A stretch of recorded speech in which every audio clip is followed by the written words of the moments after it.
slightly different video. I'm in my countryside bedroom, and the recording is just gonna happen here on my phone. I have no idea of the quality of the audio, but I guess it's going to have to do for now, because I really can't wait anymore to tell you about this book that I've just read, and I feel like I really like it. So if I were to do a grading system, for me there are books and there are D books, plural I know, but this is one of, so this is the book, especially I guess in its own niche. I'm not gonna call it a genre, but it's a special niche, and I think you're gonna understand what this is all about quite soon, because I'm calling it a niche because it's not really fiction. It's one of those fictional autobiographies, and yeah, I feel like it also talks to us. I think I said this the same with the Tasmania novel, but this one is really special in a way. So without further ado, I'm talking about Disqualified as a Human Being by Osamu Dazai. What caught my eye to get this book is what's said on the back cover. Here goes a free translation from Romanian.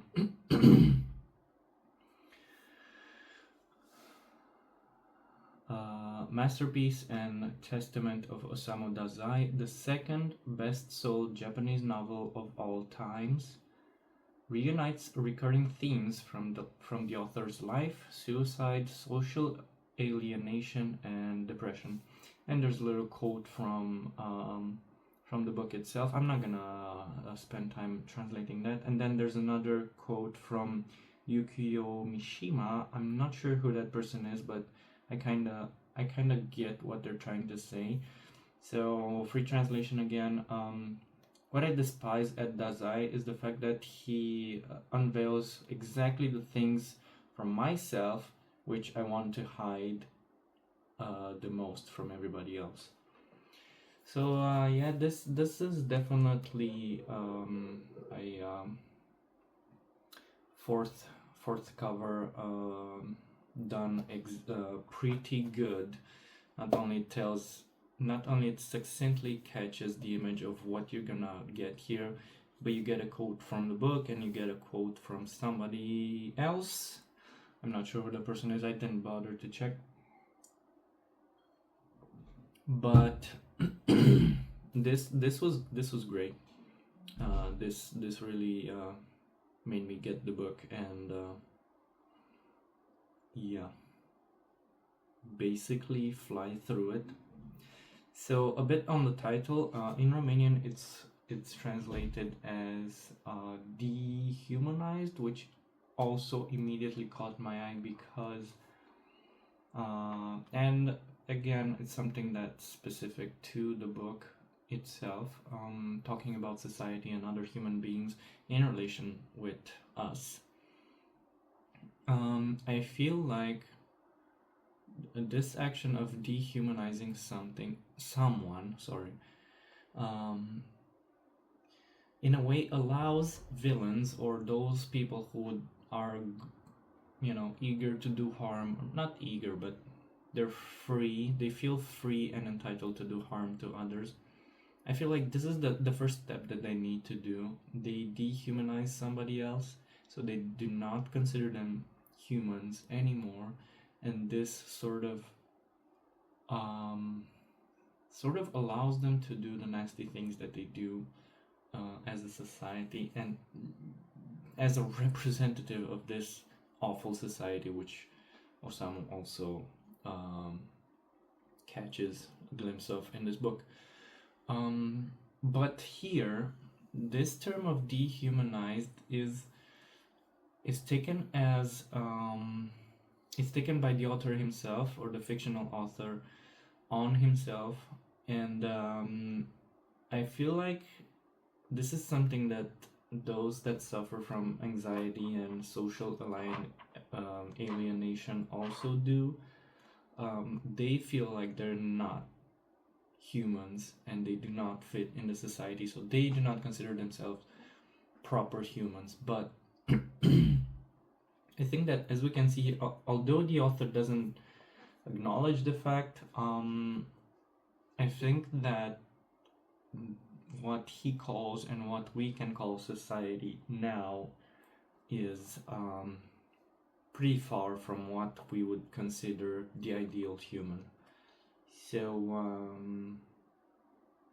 you know, if I were to talk to him right now, you know, I would just give him a hug and say, actually, you're the human one, and the others are the ones that cannot qualify as human.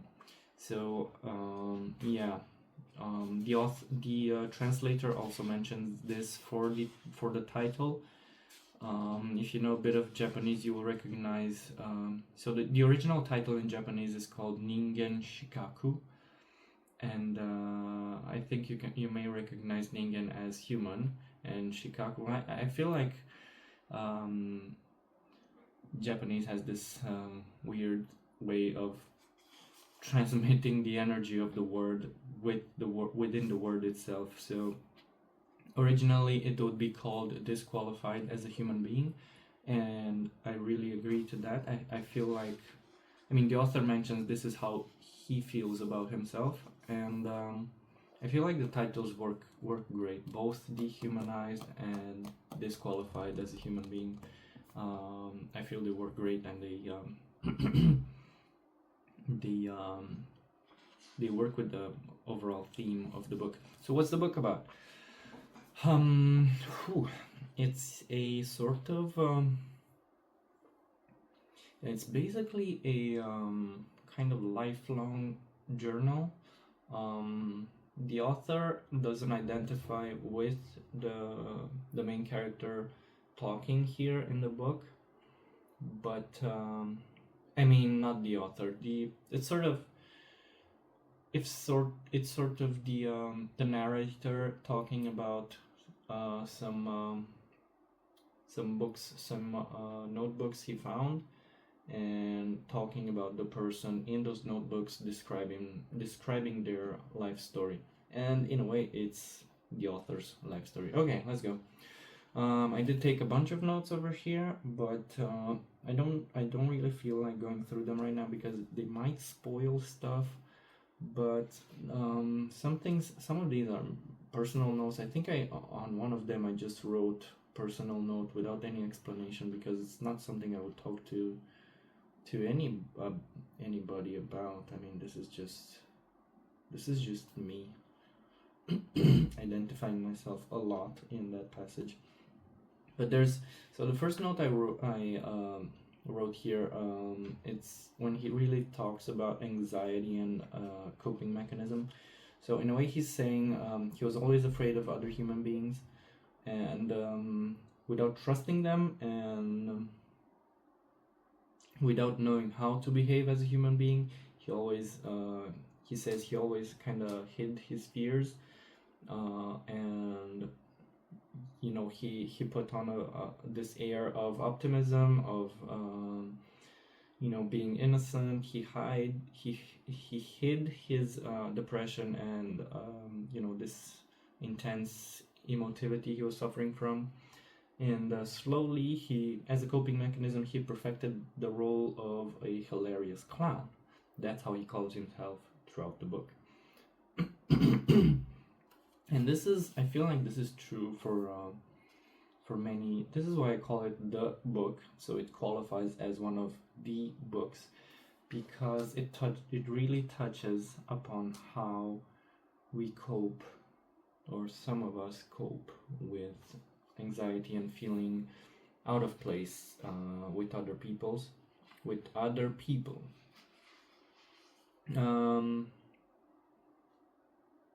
He also talks about how he so this is very early on, page 38, plus minus the couple of starting pages.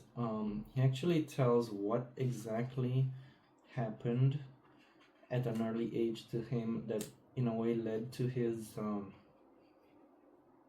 alienation, and I don't know. So my note says his first great tragedy, his destruction, and I feel like, and he also says, okay, this is the worst thing that could happen to a child, and the way he cannot talk about it. This is another note here. The way he cannot talk about it to others because nobody would take his side, and yeah, he just, so again, free translation here, to take somebody's side is unthink of, and it wouldn't be of any use to me to tell everybody what happened.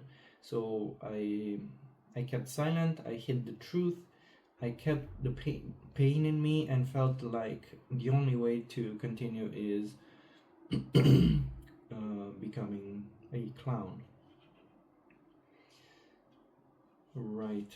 And then there's like this supposed mental dialogue, as if how come you do not trust people? What are you, some kind of some kind of Christian? And so, again, this is there's a lot of dated stuff, as in it's kind of old, because we're talking about, I don't know what years. I think after the First World War, or after the, no, I think it's after the Second World War. Right. So there's some dated stuff here, and some of the stuff won't work, or it would be, I don't know, sensitive to people, I guess, in this day and age. And what I'm talking about is checking Goodreads. I saw a lot of 1-star grades or very low star grades, because the people mentioned, and that's the only thing they saw in the book. They mention misogyny, and I think it is pervasive throughout the book, but in reality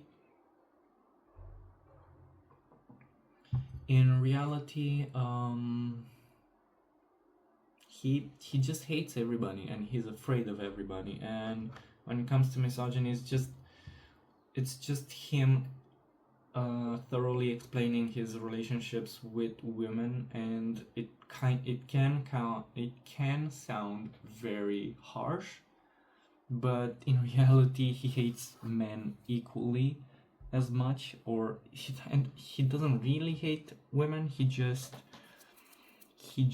has some let's say, well, he had weird experiences since early childhood, and even though he is straight and he likes women, obviously, some of his misanthropy, I guess, will transfer to his relationship with women, and it kind of pops out, because he will say bad things, and he will say how he just expresses his feelings about women in general. And yes, it may sound very harsh, but that's not what we need to take from this book. Also, kind of a disclaimer, this is not to take away from the tragedy. Why am I saying this word wrong so many times right now? This is not to take away from the tragedy of others, who may be way worse than our guy, who suffers from anxiety, depression, feeling unfit in society, but then he resorts to maybe drugs and alcohol and various ways of entertaining himself to forget about his suffering. But we're talking here about somebody who is who's coming from a good family. He doesn't have money problem, as in his family not having money problems. He will eventually have money problems, because he can't take care of himself, and he doesn't work, and he doesn't earn money, and he spends all his little cash on drinking.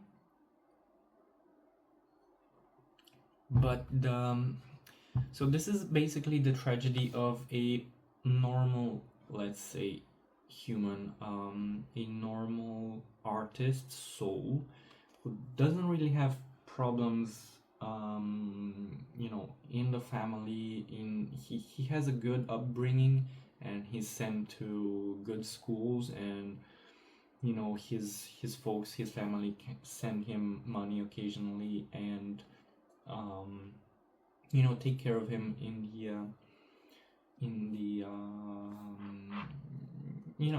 most of the situations he finds himself in. So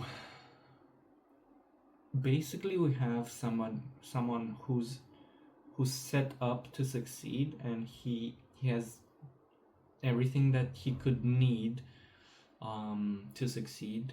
But here's the tragedy of, despite all this, not being able to succeed, and being thrown into all these situations where you don't want to find yourself in, where you cannot stand other humans because of what happened to you.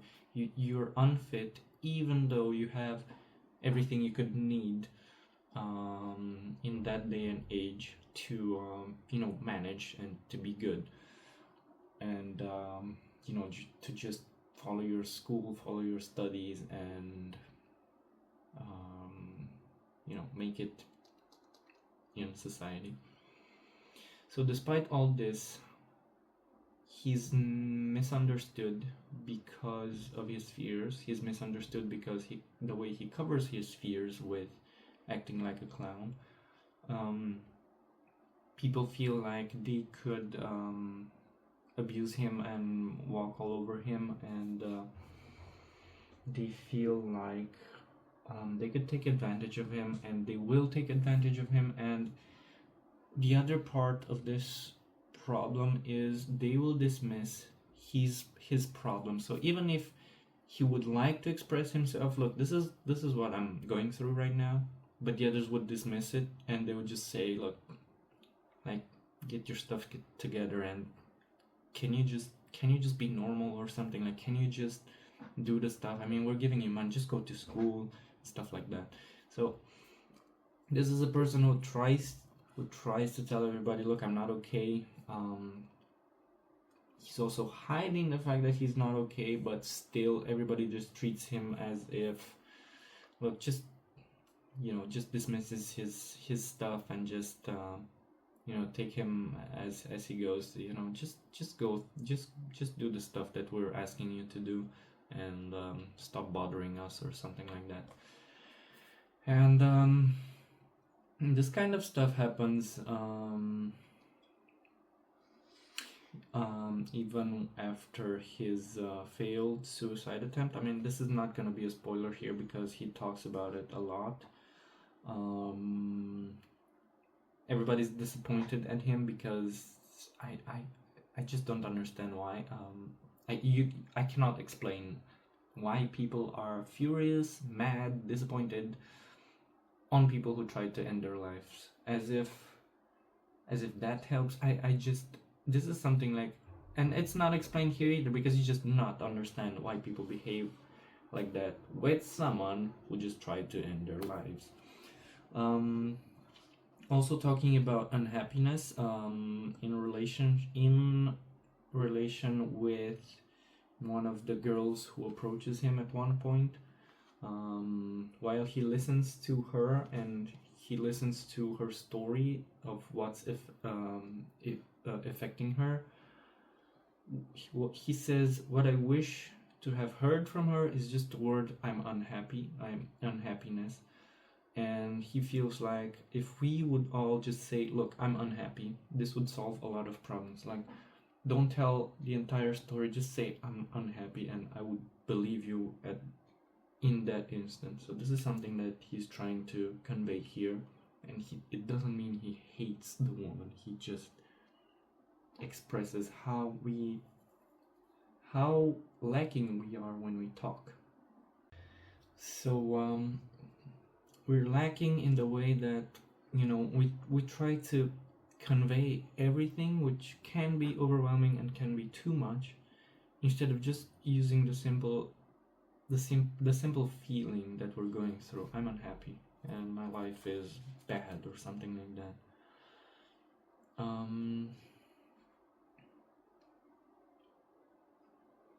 Right.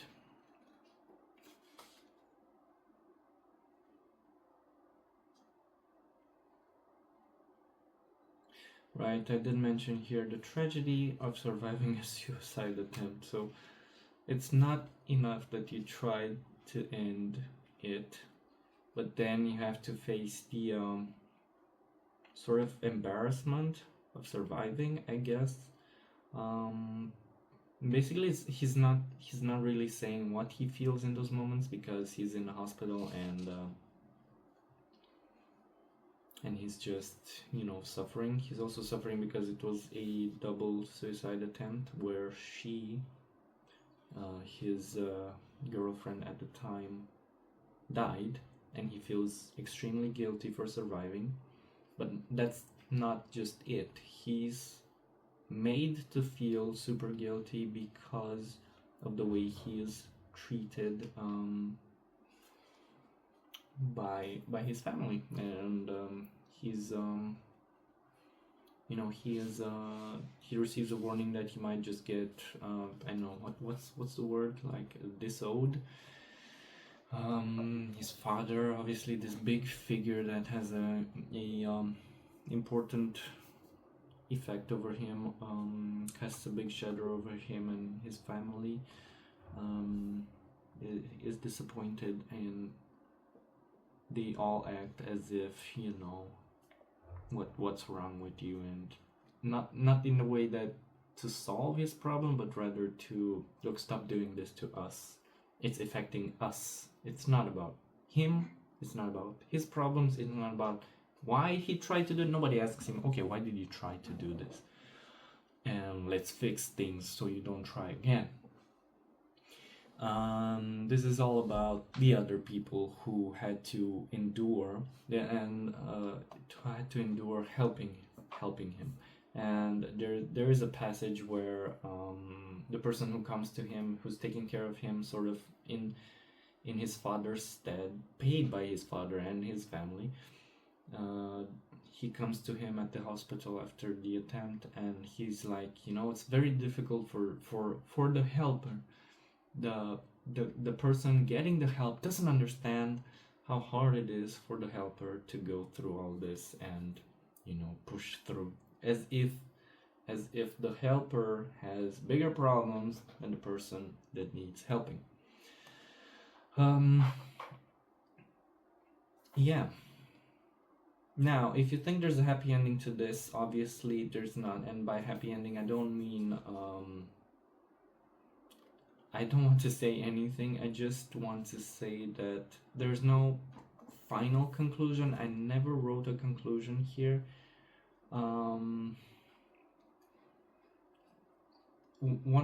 I think instead of a conclusion, one thing he realizes is about society, and this is the last note that I take, because after half of the book, I stopped taking notes, because it was obvious where this was going. Basically, he's unfit and he thinks of himself badly instead of society. Although he realizes, look, there are some things with normal humans, with this society, that feel very wrong to me, to the author narrator, and he's kind of like, I guess I just need to learn to go with this. Or he's like, at point he's like, nobody taught me how to pretend and to behave like these humans that actually act normal, but then they backstab you in the end, or they pretend to be your friends and then they talk back to you, or they talk behind your back in other situations, things like this. He says, look, it would be easier for me if I knew how to do this, but nobody taught me this, so I'm just gonna be the clown. That's what he goes through. And then there was one point where he feels like he kind of got it, and he's like, look, I'm not gonna care about anything. I'll try to hey, excuse me.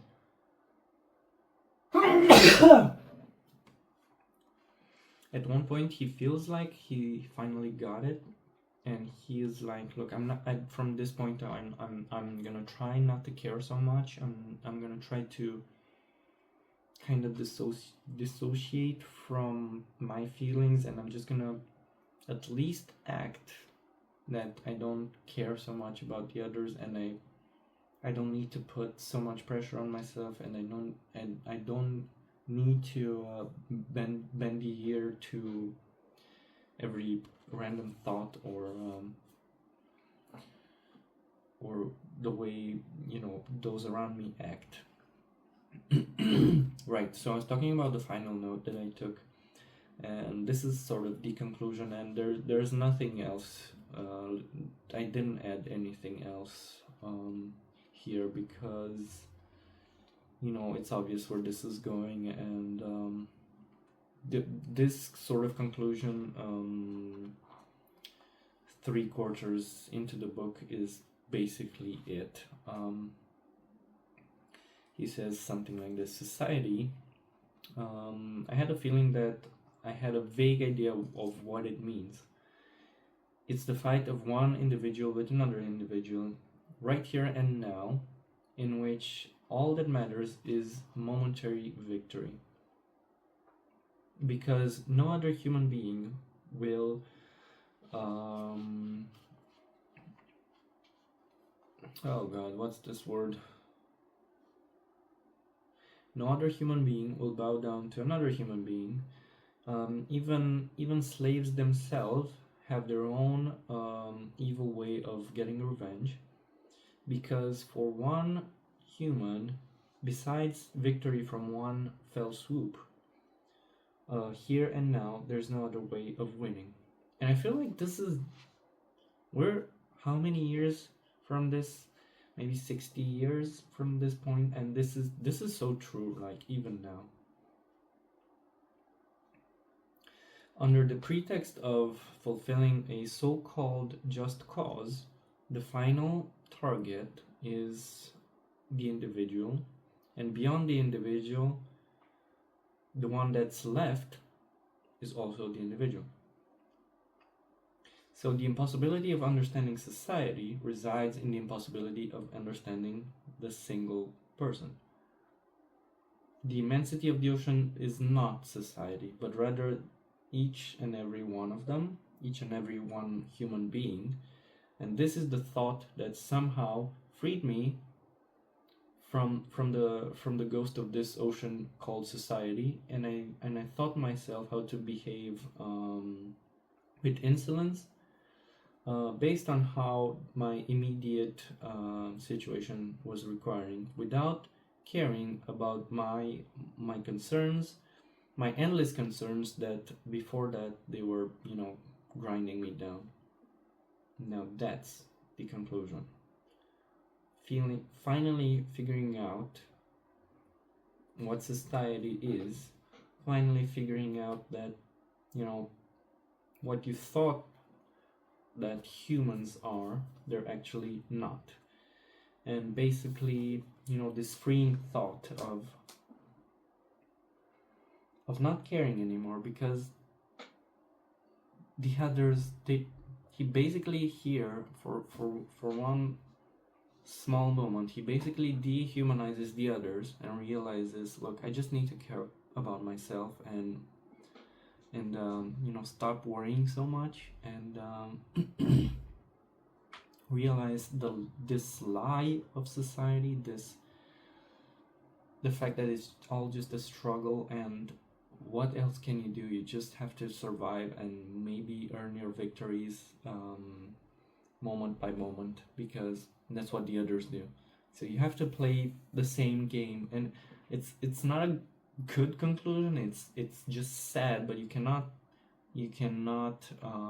disprove of this, because this is what happens right now. And I feel, and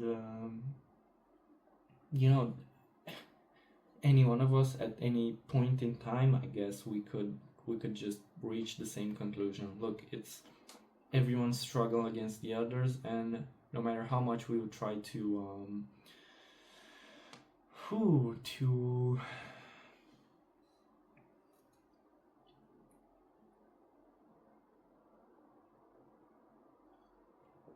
no matter how much we would try to embellish this, or to idealize our society, I think it's not gonna work. And the reality is that, even though I would want an ideal society, the other 3, 4, 5, 10 people around me would disagree, and they would just, take advantage of my naivete, and just run me over at the slightest opportunity they have. So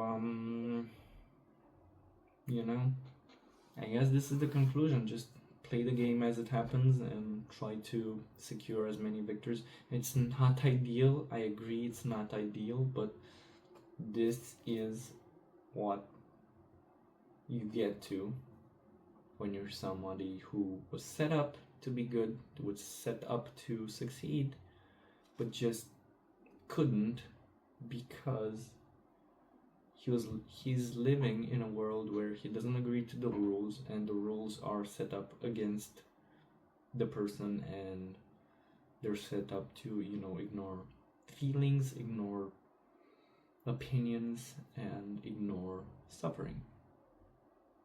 It's also set up to cause much more suffering and much more pain without considering the consequences. And we're talking about a world where others have the ability to just dehumanize others, and again, trample them over without any second thoughts. So I gave it a 5 on Goodreads, because it's one of the books for me. I want to make a disclaimer on the misogyny thing. Again, I want to just say, look, this is dated, and this is how somebody who's sick felt about other people. There are some things we can now extrapolate from misogyny. I'm not agreeing to what's saying here.